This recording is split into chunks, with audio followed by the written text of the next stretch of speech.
عیسائی بھی ابراہیم علیہ السلام کی آمد کو مانتے ہیں،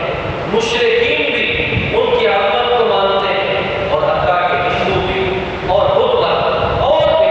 ابراہیم علیہ السلام کی آمد کے قائل ہیں۔ اس وجہ سے انہوں نے کہا کہ ہم ابراہیم علیہ السلام کے پیروکار ہیں، کیونکہ وہ یہودی تھے، یہودیوں نے کہا، عیسائیوں نے کہا وہ عیسائی تھے، مشرکین نے کہا ہم میں سے تھے۔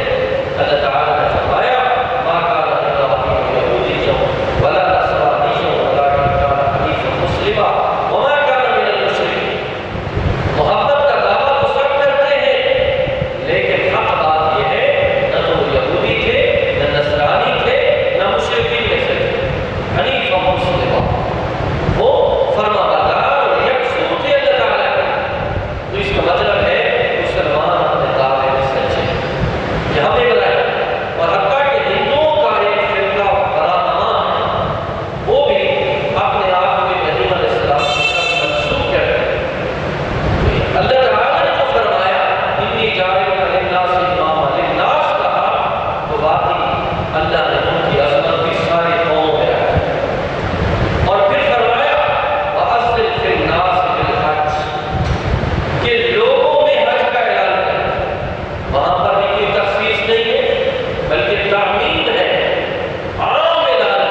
پھر سارے نظام شیطان کو کٹنے والے ہیں، پھر سارے ہی قربانی کر رہے ہیں، سارے حج کروا رہے ہیں، طواف زیارت کی ایک ترتیب ہے کہ اعمال اور بندگی میں بھی یکسانیت ہوگی، کہ سارے کے سارے ایک وقت میں ایک بندگی کر رہے ہیں۔ تو حج کتنا بڑا مساوات کا مظہر ہے کہ بندگی میں بھی یکسانیت ہے، اور پھر قلوب میں اور قوالب میں بھی یکسانیت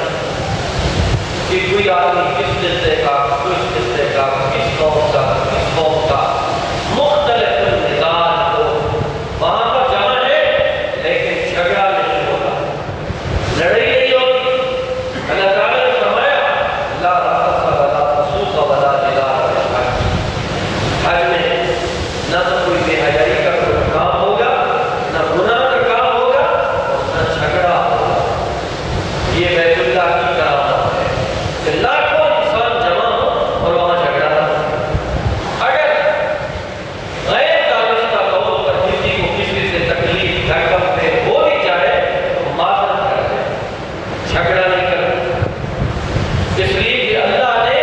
بیت اللہ کی برکت سے سب کے قلوب کو جوڑ دیا، سب کے دل بھی ایک ہو گئے اور جڑ گئے۔ آپ دیکھتے ہیں ایک آدمی محلے میں اکٹھے رہتا ہے، یا وہ تعلیم میں، سکول میں، مدرسے میں اکٹھے پڑھتے ہیں، یہ بھی ایک بڑا پڑوس شمار ہے، میرا کلاس ہے۔ اور جو لوگ حج اکٹھے کرتے ہیں ان کا بھی بڑا تعلق ہے، مرتے دم تک اس کو یاد کرتے ہیں، حالانکہ 40 دن گزرے کہ ہم نے حج اکٹھے کیا، چونکہ اللہ تعالیٰ حج کی عالمی جو عبادت ہے اور اس میں مساوات اور اخوت ہے، اللہ ایسے طریقے بنا دیتے ہیں، قلوب کو بھی جوڑ دیتے ہیں،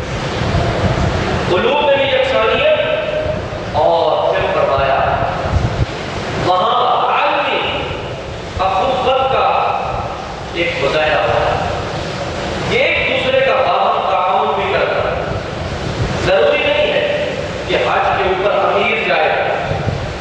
وہ تو اللہ کی طرف سے بلاوا ہے، بلکہ بہت سے غریب وہاں پہنچے ہو، اللہ تعالیٰ جس کی قسمت لکھ دیتے ہیں وہ پہنچا۔ اصل تو لگن کی بات، بہت سے لوگ ایک روپیہ پونجی جمع کر کے حج پہ جاتے ہیں اور بعدوں میں اللہ تعالیٰ فوراً اسباب پیدا کر دیتے ہیں، حج پہ چلے جاتے ہیں۔ لہذا جب غرباء کی بڑی تعداد ہوگی تو وہاں کسی کو قلت بھی ہو سکتی ہے، مال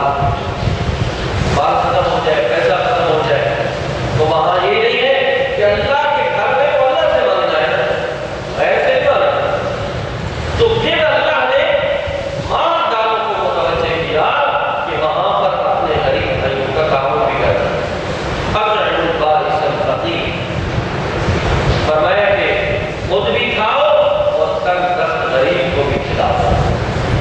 ثم ليقضوا تفثهم وليوفوا نذورهم وليطوفوا بالبيت العتيق۔ پھر اپنی بہن مجھے دور کرو جب آپ کام مکمل ہو جائے، غسل کر سکتے ہیں، پھر اپنی نظروں کو بھی پورا کرو تو اللہ کے لیے مانی، اور بیت اللہ قرآن اچھا ہے اس کا طواف کرو۔ تو یہ وہ ایک دوسرے کا تعاون، اس کا بھی درس دیا گیا حج کا، عالمی اخوت بھی ہے، اور اسی طرح عالمی تجارت کی بھی اجازت ہے۔ اللہ تعالیٰ نے فرمایا لیس علیکم جناح ان تبتغوا فضلا من ربکم، آپ گئے تو حج کی نیت سے، جانے میں بھی نیت خالص ہونی چاہیے حج کی، باقی چیزیں قبل مقصود حج ہونا چاہیے، لیکن وہاں جا کر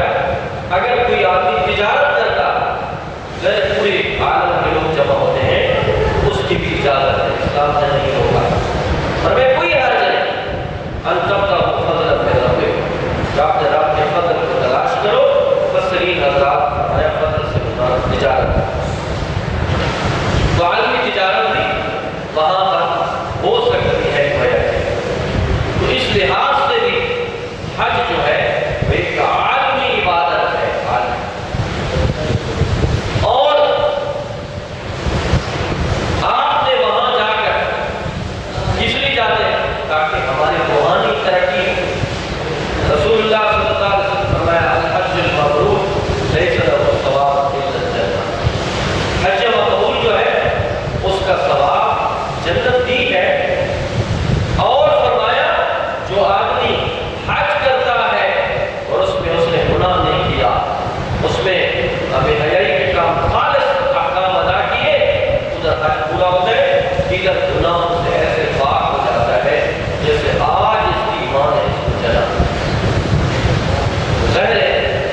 بڑھ جاتی ہے ایسے وہاں گناہ کا وبال بھی بڑھ جاتا ہے،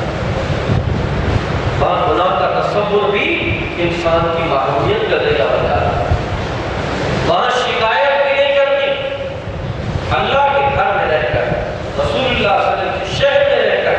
ہمیں شکایت نہیں کرتی، کہ حج تو ہے ہی مشقت کا نام، یہ تھوڑی ہے کہ ہم عیش کرنے کے مشقت کا نام ہے، مشقت تو آئے گی، مشقت پہ اجر ہے، وہاں شکایت نہیں کرتی۔ بہرحال اللہ تعالیٰ نے فرمایا ان اول بیت وضع للناس الذی ببکۃ مبارکا ھدی للعالمین فیہ آیات بینات مقام ابراہیم، اس میں بڑی اللہ کی واضح نشانیاں ہیں، خاص طور پر مقام ابراہیم کہ جو ایک پتھر تھا جنت سے اللہ نے بھیجا جس کے اوپر کھڑے ہو کر ابراہیم علیہ السلام بیت اللہ کی تعمیر کرتے تھے، جب اونچے ہونے کی ضرورت ہوتی خود اونچا ہو جاتا تھا، جب اترنے کی ضرورت ہوتی خود نیچے ہو جاتا تھا، اور آج بھی وہ بیت اللہ کے دروازے کے سامنے نصب ہے، اور اللہ تعالیٰ نے فرمایا واتخذوا من مقام ابراہیم مصلی، وہاں پر آپ کو نفل ادا کریں، اور بھی بہت ساری بیت اللہ کی ومن دخلہ کان آمنا، جو وہاں جائے گا فرمایا امن میں آئے، بیت اللہ امن کی جگہ ہے، باپ کا قاتل بھی مل جائے تو اس کے بعد کی اجازت نہیں، ہمارے قوم سفر باتیں اس کو حدود حرم سے باہر نکال کر اس پر حد جاری کی جائے، حدود حرم میں نہیں، وہ امن کی جگہ ہے۔ تو جب حج عالمی مسافات کا سبب دیتا ہے تو انسان کے اندر جو تخلیقی جوہر ہے نا وہ بھی وہ اجتماعیت کا درس دیتا ہے۔ فرمایا آپ صلی اللہ علیہ وسلم نے کلکم بنی آدم و آدم من تراب، تم سارے آدم کی اولاد ہو اور آدم مٹی سے پیدا کیے، تو ظاہر ہے ہم نے جو سورج کے بیٹے نہیں بننا، چاند کے بیٹے نہیں، آدم اخلاقی کے بیٹے بن کر آپس میں کھڑی نہیں کرنا ہے۔ یہ عالمی میں تین نقطے ہیں مرکزی، ایک ہے بیت اللہ، ایک ہے کلام اللہ اور ایک ہے رسول اللہ۔ فرمایا کہ اللہ تعالیٰ نے کلام اللہ کو ذکر للعالمین فرمایا اور بیت اللہ کو ہدی للعالمین فرمایا اور آپ صلی اللہ علیہ وسلم کو رحمت للعالمین فرمایا۔ قرآن کی عالمگیریت بصورت قانون پھیلی ہے، عالمگیر ہدایت اور بصورت قانون پھیلی ہے، اور جو بیت اللہ ہے